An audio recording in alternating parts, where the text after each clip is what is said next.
What interests you? The city. Why? Because no one's ever captured it. Not the way it really is. The heart of it. That's my goal, that's my dream. The Midnight Metreon is a far better film than I remember. In fact, at face value, it doesn't seem like much until you start getting into the finer details. It tells the story of Leon, a street photographer looking to make a name for himself in the higher social circles of the New York art scene, who becomes obsessed with a mysterious man who he believes is responsible for the various disappearances happening around town. Of course, he would be right, as the titular Midnight Metreon is made abundantly clear from the opening. This big, brooding beast of a man enters the same train at the same time each night and murders anyone aboard. It knows exactly what kind of story it wants to tell, and is executed with a unique and unexpected visual intelligence underneath the surface that helps you buy into its increasingly grotesque madness. Now, just to be clear, I can't show you many of the specific killings because the Midnight Metreon isn't afraid to show you every squeamish and squishy detail of this buff bastard's butchering. The film was marketed purely on its unapologetically gory indulgence that sometimes borders on cartoonish, but to its credit, it clearly channels its inner 80s inspired Evil Dead by giving Ted Raimi of all people the most cinematically over-the-top death. All I'm saying is, YouTube hates this type of content, and working a blur filter around all the mutilated naked corpses and flying body parts is a censorship job from hell, but I have a few workarounds, and to be honest, bar some explicit scenes, it's not as constant as I remember. The Midnight Metreon is a lot more than just your average murder boy splatter flick. After all, this is a Clive Barker adaptation we're dealing with, so nothing is as simple as it seems. At the heart of it is a minimalistic character journey about casual subconscious voyeurism, in an age where recording every provocative moment began taking precedence over moral respect for our surroundings, before derailing as the brutal, sinister revelations begin to take shape. While The Midnight Metreon was very well received upon its release in 2008, I wouldn't be surprised if the comments for this one are fairly polarizing, because the character drama and violence do feel like two tonally different films clashing with each other, but I do have a defense for this, but I can't really talk about it until the spoiler section. So for context, I always mistakenly thought that The Midnight Metreon was a direct-to-video release, given it had all the markings of one, but with a budget and talent pool that far exceeded the usual random video store rental. That's because, well, it was quickly dumped to DVD following a low-effort theatrical release from Lionsgate, with Barker claiming that then President Joe Drake was flogging movies to the wayside in favour of giving attention to films he had his own name attached to, such as The Strangers. I mean, there was no guarantee The Midnight Metreon would have been a success, but there was definitely overlooked potential, seeing as it fit perfectly into the then current trend of gory splatter flicks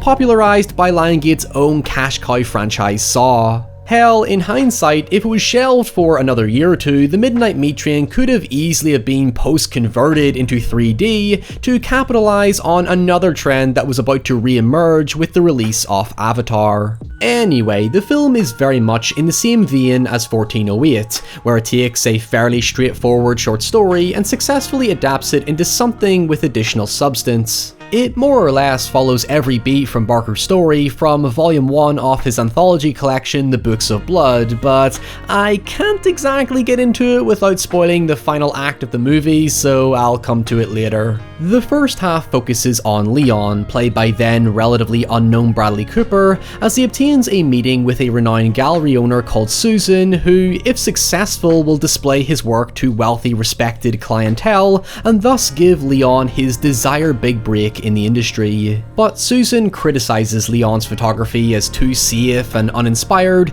and encourages him to be brave, take risks, and keep following the story to its very end until he captures the perfect moment. The next time you find yourself at the heart of the city, stay put. Be brave. Keep shooting.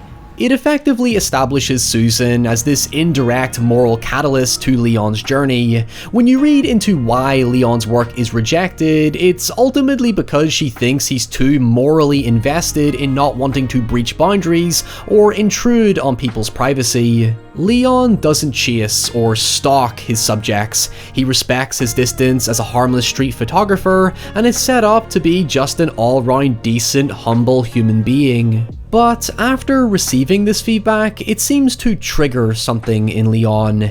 He becomes a restless nightcrawler who grows more disconnected from his surroundings and tries to see the world through only the literal objective lens of his camera. Yet, he continues to conflict with this dispassionate coldness Susan encourages, as there's a scene early on where Leon encounters a mugging, and after photographing the subject, he intervenes, claiming that while most would run away, he didn't, reinforcing his strong emotional involvement and feeling of responsibility, which is perhaps too much in the eyes of the gallery owner he's trying to impress. I'm not holding my breath on that one. A tad too bleak.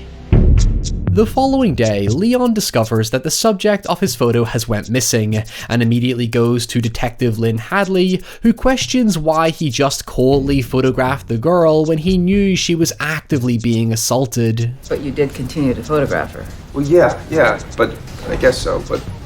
Why? His response is that he doesn't know why he did it. He's once again stunned by this moral enquiry as he realizes he did something completely out of character. And it's this incredibly subtle sense of discomfort that permeates the rest of Leon's journey. Bradley Cooper adds all these little expressions to show a man who is gradually becoming doubtful of himself. It relies on a simple script that's carried further by the show don't tell nature of his performance. Here's the thing, we can sit and dig into the morals and meaning of the story, and that's fine because it's interesting and harmless to your enjoyment of the movie, but at the end of the day, what makes Leon a likable protagonist is that he's just what you see. There's no big dark secret or traumatic backstory, he's just your average guy going through life without some deep, complex existential burden. His life is content, he has great trustworthy friends, he's in a healthy relationship, he enjoys his work, and seems to have a livable income for someone who lives in New York. In other words, he clearly has his shit together.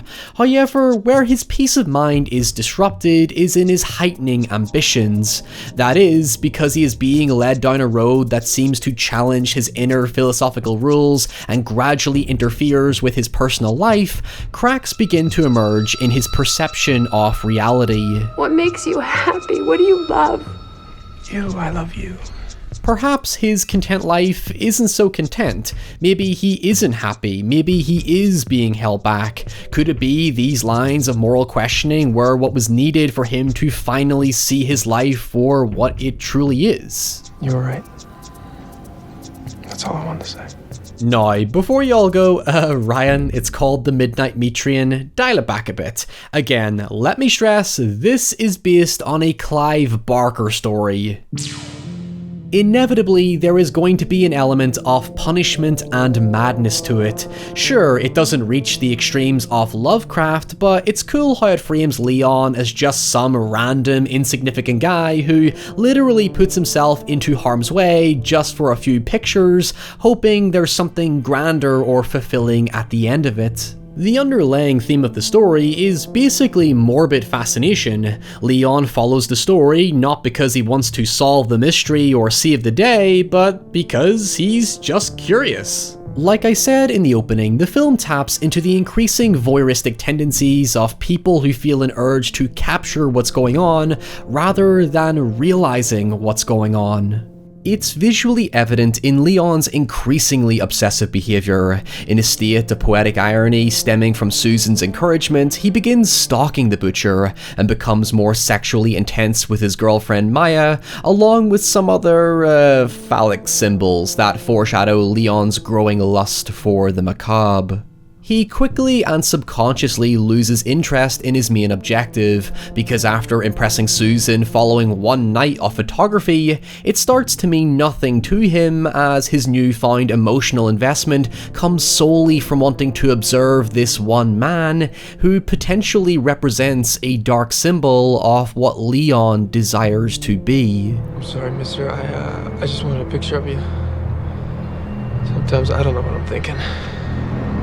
Now is the last stop for anyone wanting to avoid spoilers, because I do want to talk about the Butcher, but this does involve getting into the story's big bad revelation, so brace yourself. The Butcher himself, named Mahogany, does begin to get more independent screen time as the film moves along. While Vinnie Jones perfectly plays the typecast of the big bulky bastard you aren't gonna fuck with, it's quite shocking to discover that he does have some emotional depth behind his character. For most of the movie, he's just a cold, menacing motherfucker who batters his victims with a mallet, removes their teeth and fingernails, hangs them up like it's a meat locker, and then proceeds to go to work as, well, a butcher in a meat factory. What a surprise! You can tell there's something not quite human about him, especially during one scene where he cuts these bits of fungus off his skin and collects them, which I don't think ever gets explained. In fact, generally speaking, his character is left largely ambiguous, as the only real detail to truly stand out is that he gradually begins to show weakness as the kills continue. Eventually, we discover that the train conductor is in cahoots with Mahogany. After shooting a passenger Mahogany struggles to kill, exposing a strangely sensitive and vulnerable side to him. I'll admit, I actually started to feel kinda sorry for him. Like with Cooper's performance, there are times where Vinnie Jones portrays the Butcher with expressions that suggest he is internally struggling and doesn't want to do this. It's almost like he's being forced by the conductor, and this does make sense when we finally get to the next bit. Okay, so this is where things go off the rails for many people.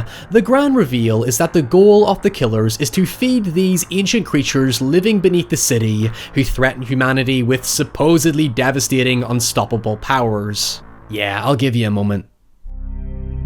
Personally, I didn't really mind this reveal, but I can definitely see why many people will absolutely loathe it, even if I do disagree that it felt like a sudden U-turn. Like I said earlier, the fact that it feels like two tonally different films means I felt prepared for something bizarre like this to happen, and again, it's adapted by the guy who made Hellraiser, so I guess I was already prepared regardless. I was initially put off by the goofy CG slaughter in what was a very self-serious film, but as the story goes along and the occult stuff kicks in, it felt more like a risky but clever creative choice by the filmmakers to help suspend your disbelief when things get super far-fetched. At some point, the Butcher has Leon marked by the creatures, much to both their dismay, as Leon has been chosen to succeed the now withering Mahogany, but must first prove his strength by defeating the Butcher in trial. It also seemed to me that because of Mahogany's emotional awareness despite his cold exterior,